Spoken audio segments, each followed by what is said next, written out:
नमस्कार, राजस्थान मौसम समाचार में आपका स्वागत है। आज है 12 अगस्त सोमवार और आइए जानते हैं अगले 24 घंटों के दौरान राजस्थान के क्षेत्र में कैसा रहेगा मौसम, किन जिलों में मध्यम से तेज और किन जिलों में भारी बारिश की गतिविधियां होने की संभावनाएं बन रही हैं। साथ ही बताएंगे आपके जिले के बारे में भी सही व सटीक जानकारी। तो आप सभी साथियों से विनती रहेगी वीडियो को अंत तक देखिएगा, वीडियो को लाइक और चैनल को सब्सक्राइब जरूर कर दीजिएगा। मित्रों, बीते 24 घंटों के दौरान पूर्वी राजस्थान के कई सारे क्षेत्रों में भारी और कुछ क्षेत्रों पे भारी से अत्यंत भारी बारिश की गतिविधियां देखने को मिली। आगामी 24 घंटों के दौरान भी राजस्थान के कई सारे क्षेत्रों में भारी बारिश की गतिविधियां जारी रहेगी। वही कुछ क्षेत्रों पे मध्यम से तेज खंड बारिश की गतिविधियां होने की संभावनाएं हैं। साथ ही राजस्थान के कुछ जिले ऐसे भी हैं जहां पर अगले 24 घंटों के दौरान मौसम शुष्क रहेगा, उनके बारे में भी सही व सटीक जानकारी देंगे। आइए सबसे पहले बात करते हैं भारत में किस प्रकार से मौसमी सिस्टम बने हुए हैं। तो मानसूनी ट्रफ लाइन उत्तर पूर्वी राजस्थान से होते हुए बंगाल की खाड़ी के उत्तरी भागों तक जारी हैं।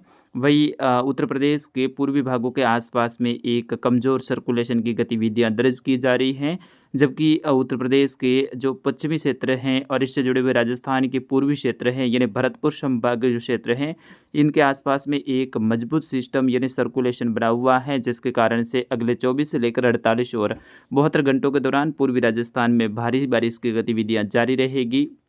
आज भी राजस्थान के जयपुर और भरतपुर संभाग के कई सारे जिलों के लिए मौसम विभाग ने ऑरेंज अलर्ट जारी किया है और यहाँ पर कई सारे क्षेत्रों में आज भी भारी बारिश की गतिविधियां होने की संभावना है। वही भारी बारिश को देखते हुए सरकार ने भी आज निजी और सरकारी विद्यालयों में कई सारे जिलों में अवकाश है वो घोषित किया है, क्योंकि जयपुर और भरतपुर संभाग में लगातार भारी बारिश की गतिविधियां जारी हैं।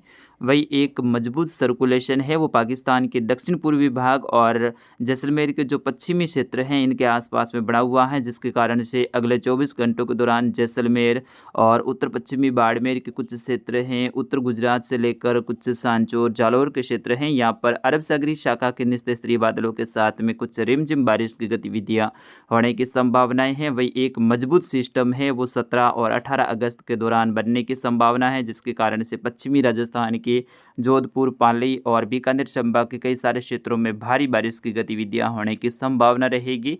उनके बारे में भी विस्तार से बताएंगे। फिलहाल बात करते हैं अगले 24 घंटों के दौरान राजस्थान के मौसम के बारे में। जैसे कि लाल कलर में जो घेरा देख रहे हैं, यहाँ पर कई सारे क्षेत्रों में अगले 24 घंटों के दौरान मध्यम से तेज तो कुछ क्षेत्रों पर भारी बारिश की गतिविधियां होने की संभावना है, यानी विशेष तौर पर उत्तर पूर्वी राजस्थान के क्षेत्र जिसमें बीकानेर, सीकर, जयपुर, भरतपुर, अजमेर और कोटा संभाग के क्षेत्र शामिल हैं। जबकि जोधपुर संभाग के पूर्वी भागों से लेकर पाली के जो पूर्वी क्षेत्र हैं यानी ब्यावर से सटे हुए क्षेत्रों से लेकर कुछ उदयपुर और बांसवाड़ा संभाग के क्षेत्र हैं, यहाँ पर भी मध्यम से तेज खंड बारिश की गतिविधियां होने की संभावनाएं हैं। जबकि काले कलर में जो मैंने घेरा दर्शाए हैं, जो कि जयपुर और भरतपुर संभाग, कुछ सीकर संभाग के क्षेत्र हैं, यहाँ पर भी अगले 24 घंटों के दौरान भारी और कुछ क्षेत्रों पर भारी से अत्यंत भारी बारिश की गतिविधियां होने की संभावनाएं हैं। यहाँ पर मौसम विभाग ने आज ऑरेंज अलर्ट है वो भी जारी किया है। फिलहाल अगले 24 घंटों के दौरान यानी गंगानगर से लेकर अनूपगढ़ के क्षेत्र हैं, बीकानेर से लेकर हनुमानगढ़, चूरू, नागौर के उत्तर पूर्वी क्षेत्रों से लेकर डीडवाना, कुचामन, सीकर, झुंझुनू के क्षेत्रों में मध्यम से तेज तो कुछ क्षेत्रों पे तेज मूसलाधार भारी बारिश की गतिविधियां होने की संभावना है। लगातार यहां पर बारिश की झड़ी जैसी गतिविधियां देखने को मिलेगी। वही नीम का थाना से लेकर कोटपुतली, खेरतल, तिजारा, डींग से लेकर अलवर, भरतपुर, दौसा, धौलपुर के क्षेत्र हैं, करौली से लेकर गंगापुर सिटी, राजधानी जयपुर से लेकर दूदू, टोंक, सवाई माधोपुर के क्षेत्रों में भारी और कुछ क्षेत्रों पे भारी से अति भारी बारिश की गतिविधियां होने की संभावनाएं हैं। यहाँ पर कई सारे नदी नाले हैं वो उफान पर रहेंगे और अत्यधिक बारिश होने के कारण यहाँ पर फसलों में नुकसान जैसी गतिविधियां भी देखने को मिल रही हैं। लगातार यहाँ पर पिछले 15 दिनों से बारिश की गतिविधियां रुक रुक के जारी हैं और फिलहाल बीते 48 घंटों के दौरान भी यहाँ पर भारी बारिश की गतिविधियां दर्ज की गई। आगामी 48 घंटों के दौरान फिर से यहाँ पर भारी बारिश की गतिविधियां जारी रहेगी, यानी यहाँ पर मुसीबत भरी बारिश की गतिविधियां लगातार जारी हैं। वही केकड़ी से लेकर अजमेर, ब्यावर के क्षेत्र हैं, शाहपुरा से लेकर कोटाबूंदी, बारा, झालावाड़ के क्षेत्रों में भी बारिश की गतिविधियां जारी रहेगी। चित्तौड़गढ़ से लेकर राजसमंद, पाली के जो पूर्वी क्षेत्र है यानी उत्तर पूर्वी क्षेत्र हैं, जो कि जोधपुर के दक्षिण पूर्वी क्षेत्रों से लेकर ब्यावर के सटे हुए क्षेत्र हैं, राजसमंद से लेकर चित्तौड़गढ़ और प्रतापगढ़ के क्षेत्रों में भी खंड बारिश की गतिविधियां होने की संभावना है। जबकि जैसलमेर के पश्चिमी बॉर्डर वाले क्षेत्रों से लेकर बाड़मेर के उत्तर पश्चिमी पश्चिमी क्षेत्र है यहाँ पर पाकिस्तान के दक्षिणी भागों के आसपास में बने सिस्टम के कारण कुछ खंड बारिश की गतिविधियां होने की संभावना रहेगी। वही दक्षिणी बाड़मेर से लेकर बालोतरा के क्षेत्र हैं, सांचौर से लेकर जालौर सिरोही के अधिकतर क्षेत्रों पे अरब सागरीय शाखा के बादल छाए रहेंगे और यहाँ पर कोई विशेष बारिश की गतिविधियां होने की संभावना नहीं है। चलते हुए बादल जरूर यहाँ पर बूंदाबांदी कर सकते हैं।